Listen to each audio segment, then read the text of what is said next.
காளையார் கோவில் என்று ஒரு பகுதி இருக்குது. அதை பார்க்கிற போதெல்லாம், காளையார் கோவிலின் கோபுரத்தை பார்க்கிற போதெல்லாம் நம் கண்ணில் நிழலாடுவது மருது சகோதரர்கள் தான். மருது சகோதரர்களுக்கும் அந்த கோபுரத்தின் உருவத்தை பார்த்தால் அவர்களே நிற்பதைப் போல தெரியும். என்ன விந்தை என்று கேட்கிறீர்களா? வெள்ளை ஏகாதிபத்தியம் வீர மருது சகோதரர்களை பிடிக்க முடியலை. மிகப்பெரிய தாக்குதல் போராட்டம். பிடிக்க முடியாதப்போ ஒரு அறிவிப்பு செய்கிறாங்க. என்ன? மருது சகோதரர்கள் உடனடியாக சரணடையவில்லை என்றால் காளையார் கோயில் ராஜகோபுரத்தை வெடி வைத்து தகர்ப்போம் என்று மிரட்டுகிறார்கள்.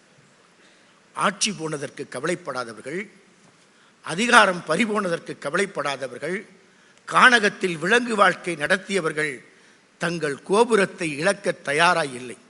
தங்கள் தலையை தந்து ராஜகோபுரத்தை மீட்டார்கள். இன்னும் கண்ணில் நிழலாடும் ராஜகோபுரம் எப்போதும் பெரிய மருதுவை நமக்கு நினைவுபடுத்தும்.